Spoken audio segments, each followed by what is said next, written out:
They mocked my service, dismissed my scars, and called me a failure until the president pinned the medal, saluted, and revealed my heroism.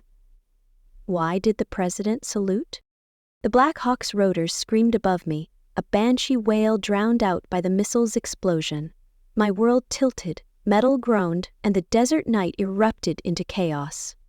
I was Captain Lauren Harper, 30 years old, Special Forces operative, and right now my hands were slick with blood. My teammates, not mine, though the shrapnel in my shoulder burned like hell. The helicopter was a mangled wreck, flames licking its carcass, and 50 enemy fighters were closing in, their gunfire stitching the sand around us. I knelt beside Staff Sergeant Mike Torres, his artery torn open, my trembling fingers threading a needle through his flesh under the flicker of a dying flare. One wrong stitch, and he'd bleed out. One miss shot from the shadows, and I'd be next. "Stay with me, Mike," I growled, my voice steady despite the panic clawing my chest. Somewhere in this godforsaken valley in Yemen, 5 American journalists were counting on us to save them, and someone, maybe one of our own, had sold us out. I wasn't supposed to be here, not according to my family. Back in Seattle's manicured suburbs, where success was measured in PhDs in corner offices, I was the black sheep of the Harper dynasty. My parents, Dr. Charles and Dr. Evelyn Harper, were titans of academia, their names etched on university buildings. My sister Abigail was their golden child, a Stanford neuroscientist whose every achievement was framed in our living room. Me? I was the disappointment, the one who traded Ivy League dreams for a rifle in a medic's bag. But as bullets pinged off the rocks around me, I knew one thing. I was exactly where I belonged. This was my calling, forged in the stories of my grandfather, a Korean War Special Forces medic who saved lives under fire. His faded dog tags hung around my neck now, a reminder of why I'd chosen this path, and why I'd never go back. The mission had gone wrong from the start. June 10, 2025, and we were deep in Yemen's Badlands, tasked with rescuing journalists held in a desert fortress. Our Black Hawk was supposed to drop us silently, but the enemy knew our flight path. A missile, too precise to be luck, had torn us from the sky. Now, my team of 12 was scattered, 3 critically wounded, and I was the only one with the skills to keep them alive. The radio was dead, jammed by the enemy, and the second chopper couldn't land under this firestorm. I glanced at Mike's pale face, his breath shallow. "You're not dying on me," I said, tying off the suture. A bullet grazed my helmet, sparking against the rock. I ducked, heart pounding, and grabbed my M4 carbine, returning fire into the darkness. Who betrayed us? The question gnawed at me, but there was no time to think. Survival came first. Growing up, survival meant something else, enduring my family's disdain. Our Seattle home was a shrine to achievement, its walls lined with awards, not photos. My parents had mapped my life, perfect SATs, Harvard, a neuroscience PhD, to rival Abigail's. I was good, but not good enough. My B+ grades were a scandal, my track medals dismissed as cute. When my SAT scores came back, solid but not stellar, my mother's sigh could have cracked glass. "Abigail had her pick of schools," she'd say, her voice sharp. My father, ever the diplomat, would add, "We'll make it work, Lauren. State school for now." But his eyes said failure. College applications were a bloodbath. Rejections from Yale, Princeton, and Brown piled up, each one a nail in my coffin. I was waitlisted at 2, accepted at a few lesser schools, but to my parents, it was as if I'd dropped out. "You're better than this," my father said, his tone implying I wasn't. The military was my rebellion. At 19, after one miserable semester at Washington State, I walked into an Army recruiter's office. Sergeant Rachel Hayes saw something in me. Grit, maybe, or desperation. She spoke of purpose, of special forces, of becoming more than a name on a diploma. I signed up that day, my heart racing with possibility. When I told my family, it was like detonating a bomb at dinner. My father choked on his Merlot. The military? For people who can't make it elsewhere? My mother's hands flew to her face. Where did we go wrong, Lauren? Abigail's laugh cut deepest. Playing action hero, huh? They'll stick you in an office, not some war movie. I stood my ground, voice shaking. I'm training to be a special forces operative, like Grandpa. My father's eyes darkened. Your grandfather became a surgeon after the war. He didn't waste his life. That night, I stared at my enlistment papers, my state school acceptance letter beside them. By morning, I was on a bus to Fort Benning. Basic training was brutal, but it was freedom. For the first time, I wasn't measured against Abigail's brilliance or my parents' expectations. Drill sergeants cared about my endurance, my aim, my ability to think under pressure. I thrived, finishing top of my class. Special Forces training was next. Grueling, soul-crushing, designed to break you. I learned to infiltrate, to fight, to save lives in chaos.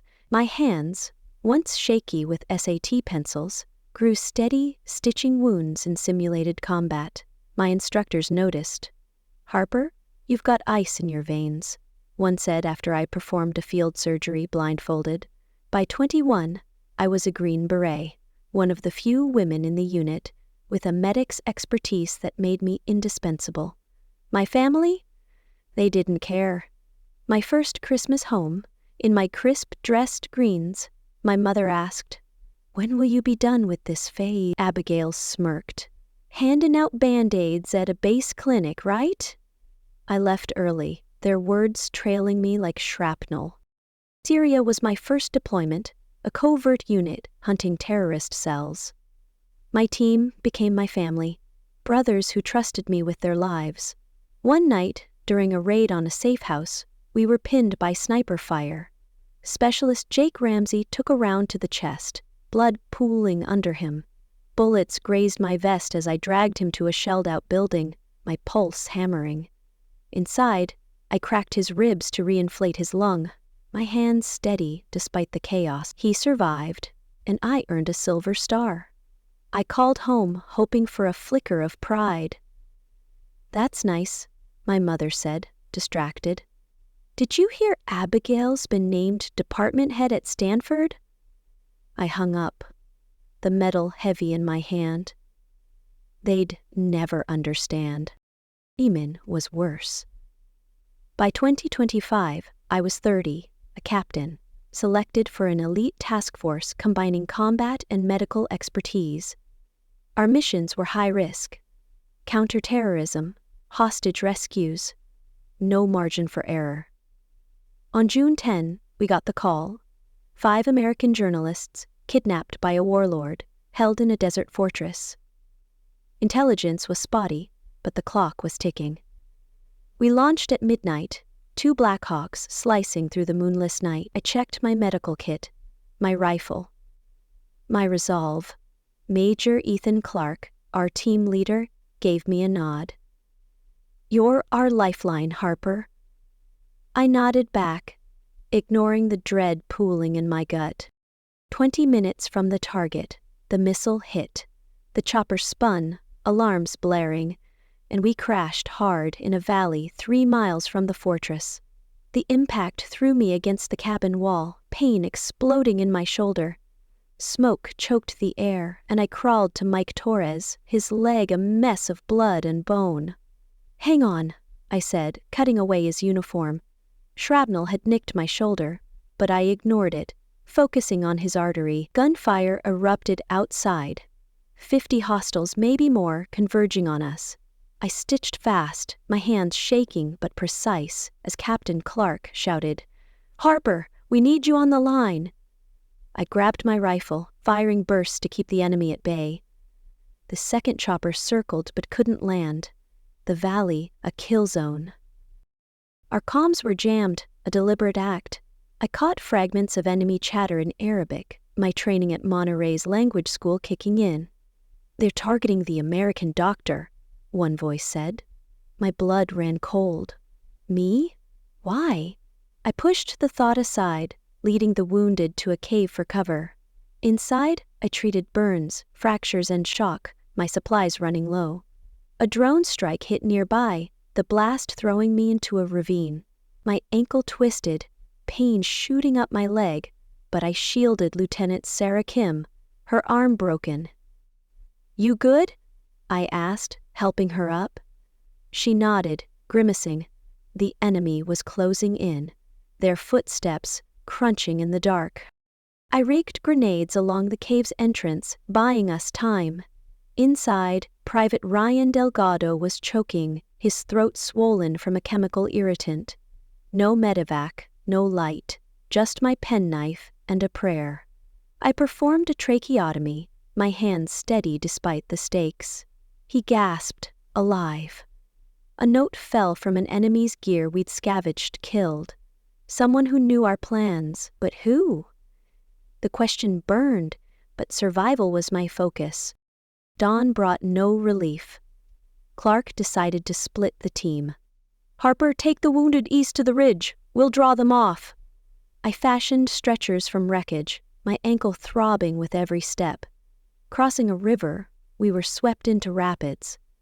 I grabbed Kim, nearly drowning as I pulled her to shore, my strength fading. Delgado's finger was infected, turning black. With no antibiotics, I amputated it using a heated knife, his screams echoing in my ear. "I'm sorry," I whispered, hating myself. The enemy was still out there, their drones buzzing overhead. After 48 hours, we reached the extraction point. RPGs screamed toward the rescue chopper and I fired back, protecting my team as they boarded. We lifted off, the valley fading below. My shoulder wound oozed, but I'd kept 4 teammates alive. Back at base, I learned the journalists weren't rescued yet. My radioed coordinates had guided an airstrike, and the intelligence I'd gathered would later free 32 captives, including our targets. For now, I had a purple heart and a jagged scar. My family's response? "Will this end your contract?" my father asked, his voice cold. I hung up, too tired to care. The nightmares came hard. Mike's blood, Delgado's screams, that note with my name. I couldn't tell my therapist the details, the mission was classified. At Fort Bragg, training medics, I found purpose again, my protocol saving lives. Then the Pentagon called, "Report tomorrow, dress uniform." My stomach knotted. Was it an inquiry, a court-martial? The answer was bigger, the Distinguished Service Cross, presented by the President himself. My family, invited, might finally see me. But as I boarded a transport to D.C., the plane lurched. An act of sabotage. Someone still wanted me dead. Who and why? The extraction chopper's blades thumped like a heartbeat, pulling us out of that cursed valley in Yemen, but the weight of survival clung to me heavier than the shrapnel in my shoulder. I was Captain Lauren Harper, 30, Special Forces operative, my hands still stained with Staff Sergeant Mike Torres's blood, my mind racing with one question. Who betrayed us? The enemy had known our exact flight path, their missile too precise, their chatter too personal. The American doctor scrawled on a dead fighter's note. My name, my life. Someone had painted a target on my back, and as the chopper banked toward base, I scanned my team's faces. Major Ethan Clark, Lieutenant Sarah Kim, Private Ryan Delgado, wondering if the traitor was one of them. Below, the desert burned, a reminder of the 5 American journalists we hadn't saved. Not yet. But the intelligence I'd radioed, the coordinates I'd risked my life for, would change everything. I just didn't know it then. Back at base, the medics swarmed us. My shoulder wound was cleaned, stitched, and bandaged, but the pain was nothing compared to the dread gnawing at me. I sat on a cot, my Purple Heart citation in hand, its words hollow against the classified truth of our mission. I'd saved 4 teammates, kept them breathing through 48 hours of hell. But Mike's screams, Delgado's tracheotomy, and that note haunted me. I called home, hoping for a shred of comfort from my family in Seattle. My father's voice was ice. "So, this injury, will it end your contract with the Army?" My mother chimed in. "You should consider a real career, Lauren. Abigail's speaking at a conference next week." I hung up, my chest tight. They didn't know I'd faced 50 hostiles, that I'd crawled through gunfire to save lives. They didn't care. To them, I was still the disappointment. The one who'd traded their Ivy League dreams for a rifle and a medic's bag. My family's rejection wasn't new. Growing up in our affluent Seattle suburb, I'd lived under the shadow of Dr. Charles and Dr. Evelyn Harper, academic royalty whose names opened doors I was expected to walk through. My sister Abigail was their masterpiece, Stanford PhD, neuroscience prodigy, her awards displayed like trophies. I was the outlier, my B+ grades a stain on the Harper legacy. My parents had planned my life, perfect SATs, Harvard, a career to rival Abigail's, but my scores fell short, and the rejection letters from Yale, Princeton, and Brown were like daggers. Abigail had her pick of schools, my mother would say, her disappointment sharper than any blade. My father's solution was a state university, his tone implying I'd failed before I'd begun. I tried, for 1 semester, at Washington State, but the lecture halls felt like cages. My heart was elsewhere, with my grandfather's stories. Korean War Special Forces medic, saving lives under fire. His dog tags, my talisman. At 19, I enlisted, choosing the Army over their dreams. The fallout was seismic. At dinner, my announcement detonated. My father's wine glass froze mid-air.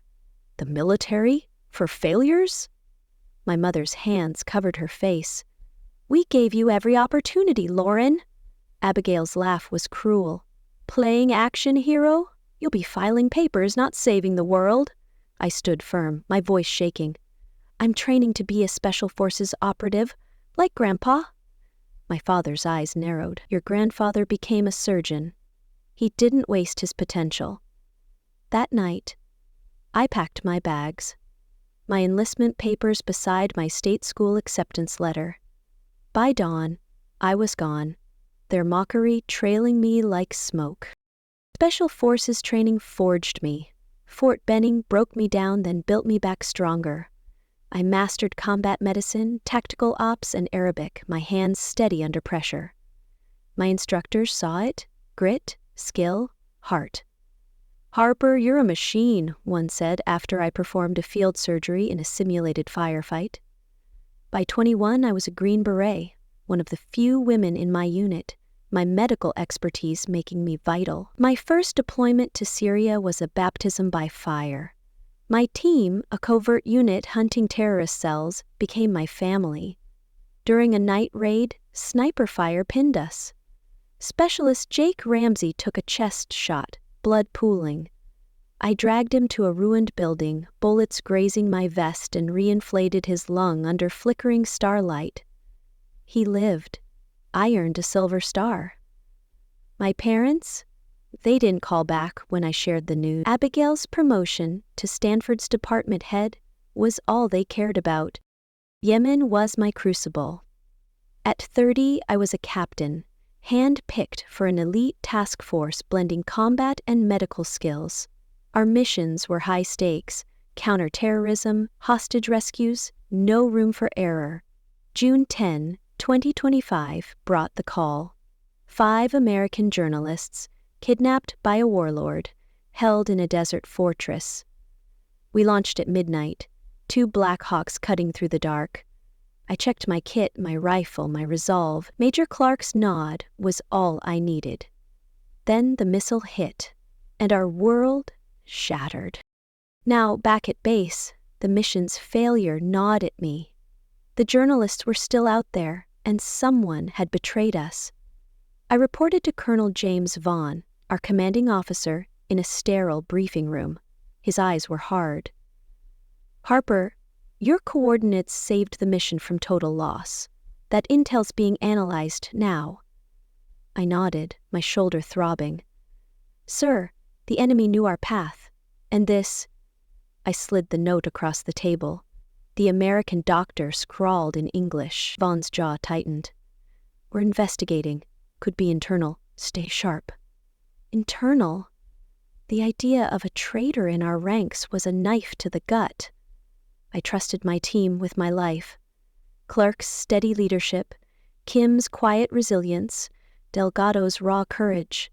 But doubt crept in, a poison I couldn't shake. My reassignment came fast.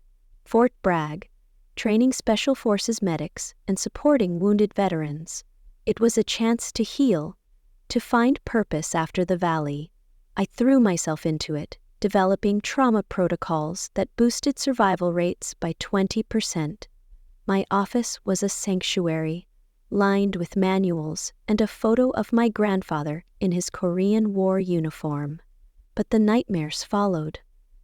Mike's blood, Delgado's screams. That note, I couldn't tell my therapist, the mission was classified. Instead, I poured my pain into my work, teaching recruits to save lives under fire, to be better than I was. Home was another battlefield. I took medical leave to Seattle, my Purple Heart pinned to my dress greens, hoping my family might see me differently. The Harper house hadn't changed, pristine lawn, awards gleaming in the living room. Abigail was there, celebrating her latest grant, her fiancé, Dr. Nathan Wells, at her side. My mother had planned a dinner for them, forgetting my arrival. "Oh, Lauren," she said, startled. "We thought you were coming tomorrow." I forced a smile. "It's fine. Happy to meet Nathan." The dinner was torture. Abigail and Nathan dominated, their academic jargon a wall I couldn't breach. My father redirected every question about my service.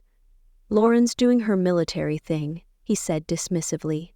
When Nathan noticed my Purple Heart, my mother rolled her eyes. "She got hurt in some exercise. They hand out medals for everything," I corrected her, voice tight. "It's for combat wounds, Mom. Enemy fire." Abigail scoffed. "Come on, Lauren. You're a glorified nurse, not Rambo." Something snapped. Years of their disdain boiled over. "I was shot at for 48 hours, I said, my voice low, dangerous. "I kept 4 teammates alive. Wounded myself, surrounded by 50 hostiles. One died in my arms." The table went silent. My father cleared his throat. "If you'd gone to medical school, you'd be saving lives properly, not playing soldier." Playing? The word was a slap. I stood, hands trembling. "I've saved more lives than you can imagine, under fire, with nothing but my hands and a knife. You've never asked what I do. You don't even tell your friends I exist." My mother looked away, uncomfortable.